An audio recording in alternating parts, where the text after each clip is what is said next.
And let's compare that to what we see in this snatch.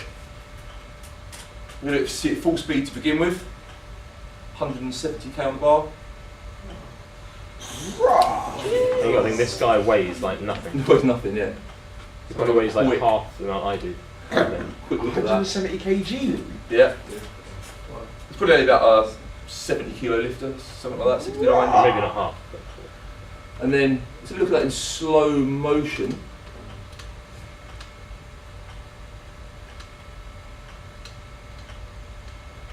Shouldn't it be easier for him to do that because he's short? Yeah, it will help a little bit, but then obviously you've got less muscle mass as well. So he's going to get ready to go. Just once again, think of what's happening at the hips, at the knees, at the ankles. Look at his full extension as well. Woo! You know that guy's going to be powerful. 170 kg. 170 kg. That's a small guy. So as you can see, the relevance is coming in. Triple flexion, triple extension in both exercises, and I want to show you one more thing about that in a second. But another key one as well is, it's not just how much force we can apply to the ground, but it's how well we can cope with the forces that the ground applies to us. How well we can cope with what we call eccentric control. You know, when we land, and we absorb all that force, when we're triple jumping and long jumping, and we absorb all that forces out as we strike the ground. And you can see the sheer amount of work that muscles are doing when they're absorbing this. Yeah, you can listen to that Philip Zadowi, he always talks about how damaging the triple jump is because of that constant impact. And we've got to train obviously to cope with that and to absorb that and not to crumple under it, not to be inefficient under it. Weightlifting is all about controlling reactively.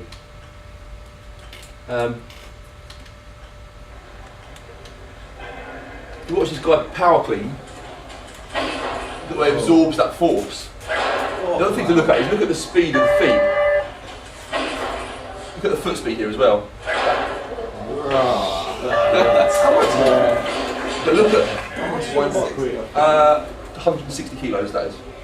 He's an average lifter, he's okay, he's a good lifter, nationally, but you can see the amount, imagine that weight dumping on you, your ability to reactively stop that and split the feet that quickly. So that's a key point as well, is injury prevention and maintaining efficiency. For a long jumper, it's all about getting as much force that way as possible and not losing it into compression here and so forth.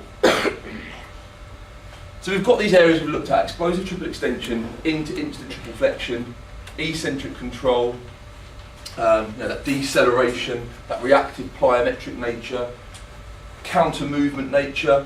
You know, we know that sprinting is about load, explode, very much like a jerk. Load, explode, very much like all the lifts. This is something taken from the American National Strength and Conditioning Association. Just talking about the various stages of the lift. The point from the bar, from the floor to your sort of mid-thigh, knee area, or to knee, you've got rate of force development. I want to talk about this in a second. Rate of force development in the glute max, quadriceps, and calf area. Pull from knee to mid-thigh, from here to about here. You've got a rate of force development in your hamstring. Then you've got a kind of a repositioning around the bar. Then we've got this point from here to here, which is the key point that we're speaking about. Once again, explosive power, rate of force development in your glute max, quads, calves. And then obviously we said we're receiving the bar, bracing, absorbing that force, staying efficient. Just some quick bits of research that are relevant to what, why would we do this stuff? Again, 2005 study compared different two groups of athletes. One was training using the Olympic lifts, one was training using the more plyometric type stuff, single and double leg hurdle hops, and also alternated single leg hurdle hops. After 10 weeks, the Olympic weightlifting group has significantly increased 10 metre sprint speed and standing jump speed over the other group.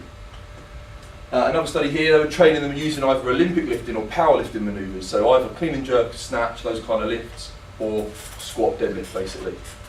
After the 15 weeks, Olympic lifting group had a significant improvement in the vertical jump and 40-metre sprint time over the powerlifting group. Sprint is more about explosive power than it is about pure strength. They're both relevant, but if we're comparing the importance of the two, Olympic lifting is probably more relevant.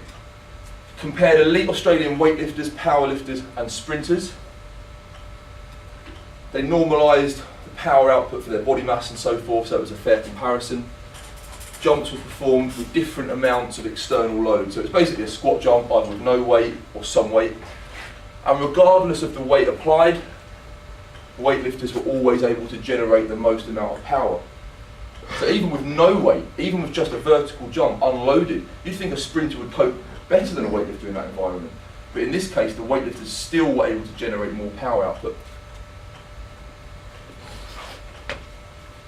Just some power outputs literally in terms of wattage, in terms of raw power output for different exercises. If you look at the man here, for example, you've got your squat, your bench press, your deadlift, but then we compare to snatch, different parts of a snatch, clean, the top part of a clean, and a jerk. You can see the power outputs are dramatically higher in terms of physical wattage, in terms of physical pure power output in the Olympic lifts. We said, these lifts are power output orientated. Once again, another study comparing this time weightlifters, powerlifters, and also they compared wrestlers. Once again, weightlifters had the highest levels of power output. Other relevant bits and bobs. Increased weightlifting performance was found to be associated directly with increases in the ability to vertically jump. The more weight a lifter could clean and snatch, the higher they could vertically jump, and weightlifters have the highest vertical jumps, weighted vertical jumps, and power outputs of any other athlete. This guy I'm going to show you now is a friend of mine. He's British weightlifting champion under 69 kilo class. When you're watching this, look for a few things. First, you just think, man, I wish my sprinters could do this. Probably, maybe some of you can do. Also think, rate of force development. How quickly does he apply force to the floor? And lastly, triple extension into triple flexion. So there's a stack of weight plates, okay? 155.5 centimetres.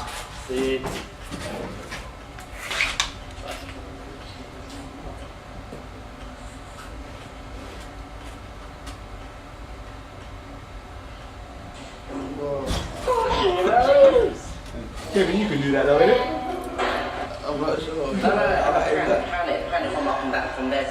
You got to think, look at that in relation to his height as well. Oh, okay. I'm talking about height, But once you watch it, think triple extension to triple flexion. He gets fully extended, gets all the way to extension, and then unbelievably quickly he gets his legs up into that position.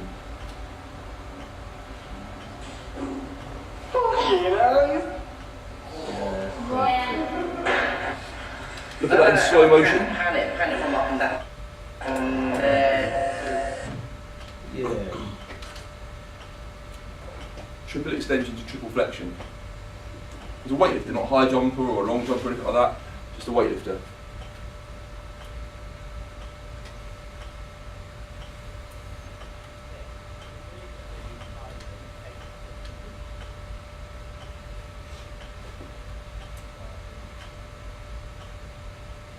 Yeah. Unbelievable. Unbelievable extension to flexion. Look, can I just ask a question, yeah? You got it? You know, like when we're talking about all this power and all that kind of stuff. Yeah. What would you suggest? Because like obviously having all this power is all well and good and whatnot. Yeah. Being able to lift heavy, like how do you transfer that to sprinting? Is it also I'll discuss that in a sec. Yeah. The relevance. I'll say the relevance of what we're saying is